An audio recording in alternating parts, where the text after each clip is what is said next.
Tessa. Good afternoon. Always great to have you on. So people have often been speaking when the president makes his announcements about striking a balance between preserving life as well as making sure that livelihoods are preserved through the economy. Does such a balance exist? And if so, did the president manage to do that last night? So I think that before we even just talk about life and livelihoods, there's a third balance that needs to be struck here, and it's a political balance. It's a question about whether or not Cyril Ramaphosa and his cabinet have the trust of the public, and which publics they've managed to reach and who are still on their side when it comes to decision making and trust them. And I think that there are definitely different sides of society that some are restless. Some are still very unsure and nervous and scared about the prospects of the future. And there are some people who fully believe that we're going too fast and we shouldn't be opening up.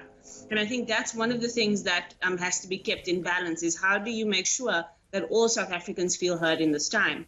When it comes to the question about lives versus livelihoods, though, I think that the president was very clear that he feels confident that the country is in a much better position now to deal with the rise in infections, so that even though we have a rise in infections, we don't have devastating death. What for me lies as an issue in that, is it just a sign that the president has decided that we're just going to allow the infections to happen and hope for the best? Or is it a real sign that there's a plan and there's a health response that's going to be clear and precise and well executed?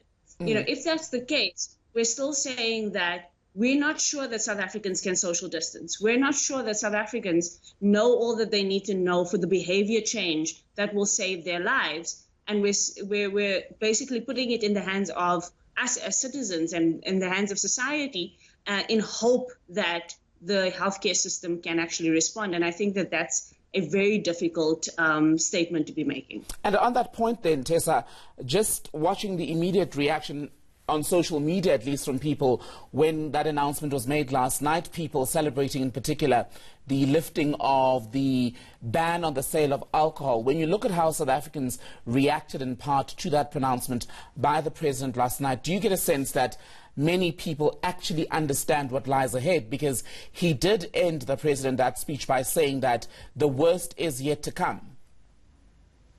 Absolutely. And I think the question is going to lie in two things. One, has there been enough effective health messaging so that people understand what COVID-19 is, what the implications of having this illness and contracting the virus is, and what our actions can contribute or take away from that?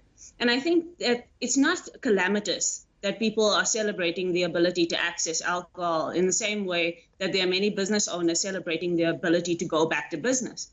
What might be calamitous is if we don't understand what is our role in this. If our role isn't clear and if people aren't taking seriously that we all have a responsibility together to protect each other, our society, our health system, and the 1 in 5 people in this country who have comorbidities for this disease. I'm not confident that that messaging and that health messaging that will produce the right behaviors has been as strong as it should be.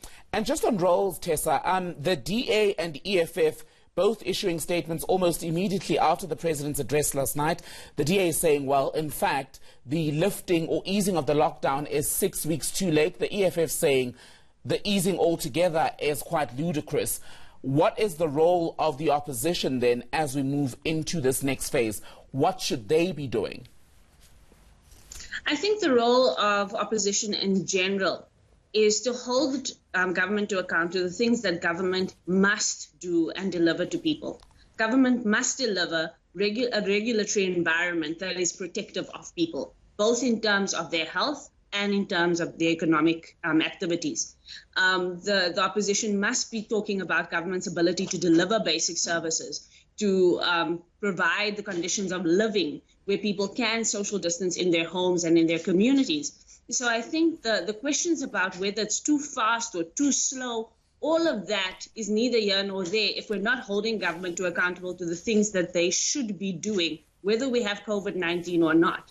There are basic protections that this government needs to offer. There are basic services that it needs to offer. And I think the opposition parties should really focus on making sure government delivers on those things rather than talking about simply whether it's too late or too early. And one of the key things that's going to be important in terms of livelihoods is the question about regulations and employers and employee relationships. We've seen with the UIF where government is already not sure that it can deliver on the UIF that it's promised, but that employees will get it from their employers. So those are basic things that we need to look out for, because we could open the economy and find that workplaces across the country are infected with COVID-19 because nobody's abiding by those regulations. Is this government ready to respond to that? And do they understand that if they do not do those things, we will be in for a disaster one way or the other?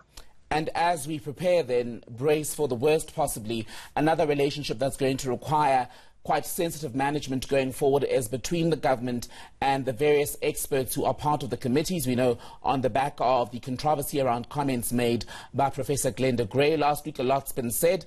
The President last night saying that government, in fact, welcomes the difference of opinion and respects the various experts who may not always agree at a particular time. How does government manage that relationship going forward to avoid the drama that we've seen over the past few days? I think what must be clear is that when we talk about the experts, there's a wide range of expertise that go beyond science and medicine when it comes to this pandemic. The basic science that is agreed on is that we need protective measures like social distancing, like the wearing of masks, like hand sanitizers and washing of hands. For those things to be implemented in workplaces or in social gatherings, government needs to be able to consult with experts who manage workplaces, who manage social gatherings, who manage church services. And so I don't expect that the scientists alone are the expertise that government needs to rely on. We also need to remember that this president particularly has a number of committees that he set up on the economy, on black business, on land. And all of those expertise are right now available to this government that go beyond just the MAC of 51 scientists. We must respect that while the 51 scientists know a lot about the science, there are many people who are going to have to participate in implementing the science that also have expertise in the way in which we run our lives from day to day. Tessa Dooms, social and political analyst, thank you so much for being on ENCA this afternoon.